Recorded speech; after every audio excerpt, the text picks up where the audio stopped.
All right, working on this truck. I got to put I just got to mount this somewhere.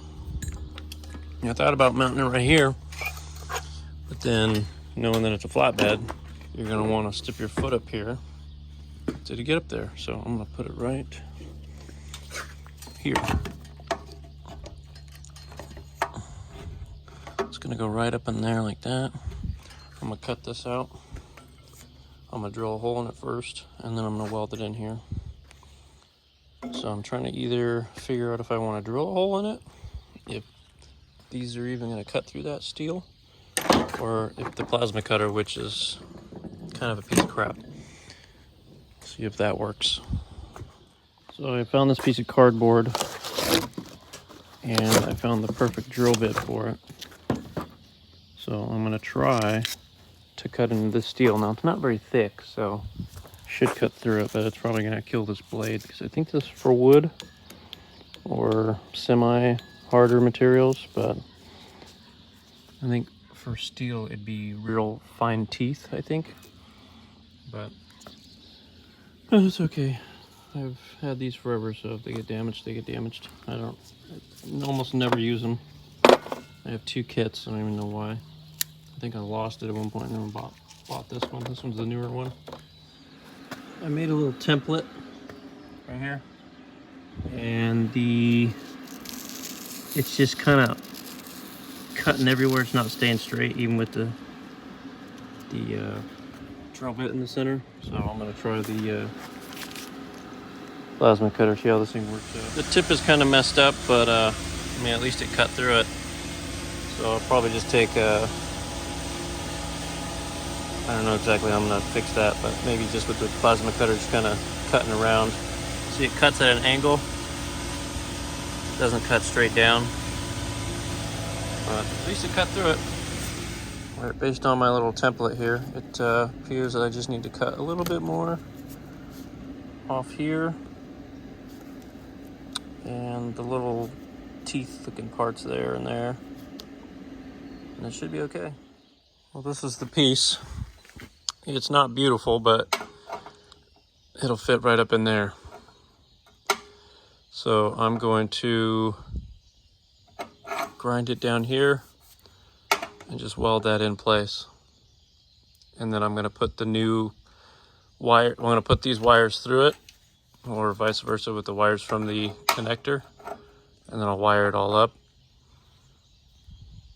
And then I will self-tapper it in with 3 to 4 self-tappers because I can't get that 4th one. And that'll be it. I'll probably paint it black, but that'll be it. This is it. It's going to be just like that. And then it'll be able to be plugged in.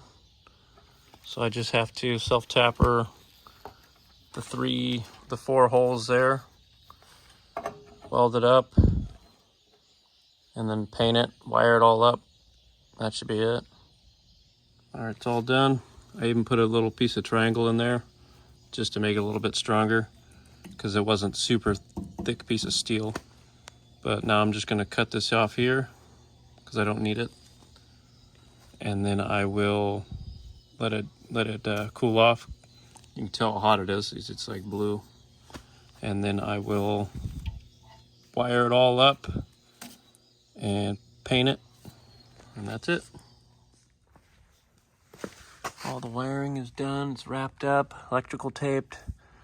I've got the bracket there being painted right now, but it's drying, so wait for that, and then I'll self-tapper that piece into the metal that I put in there, and then I'll zip tie the wires up, and then I need to install a brake controller, which I need to go get.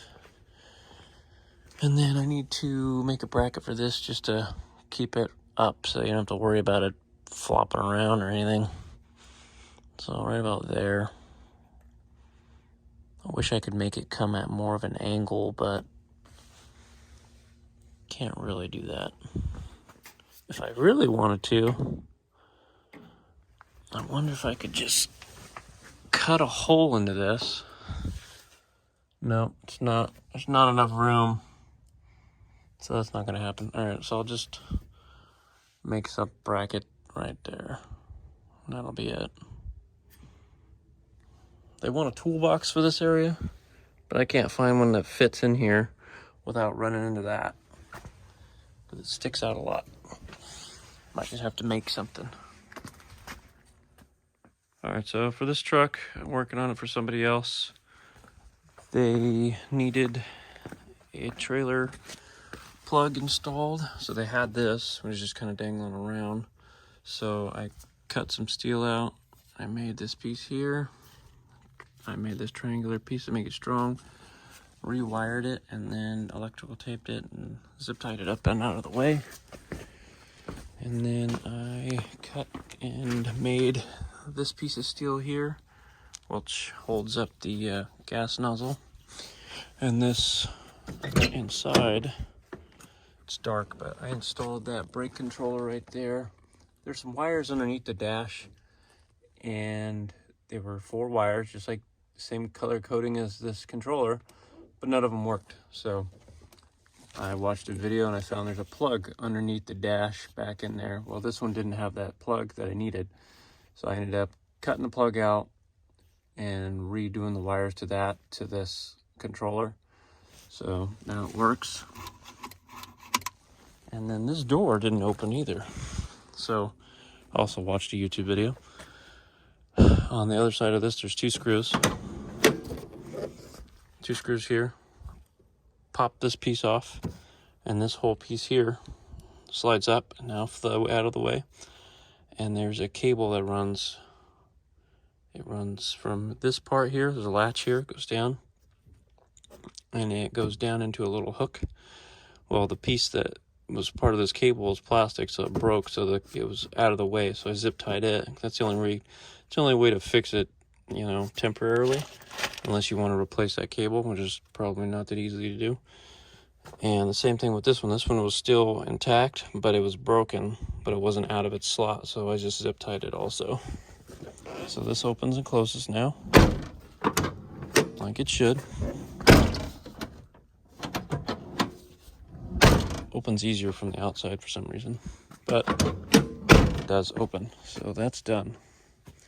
So now all I gotta do is get my tools done and off the truck, and I gotta work on this. This is the original skid steer that I bought for this property, I think about five or so years ago. I used that auger to build that fence, but I sold it, and it's here for some work to it, so I'm gonna straighten these back out. They were bent when I got it too, but it just happens they get bent, so I'm gonna bend it back, because this arm here, see, it's cut out, it's rounded, it's supposed to fit in between here, and these are supposed to be used to tie it down.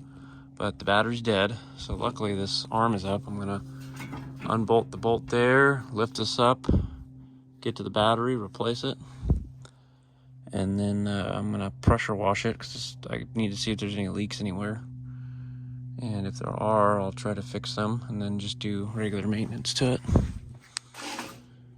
But yeah, looks like this thing's been used quite a bit, because that bolt is pretty worn out. This was a good machine. It was just, it had its time for me.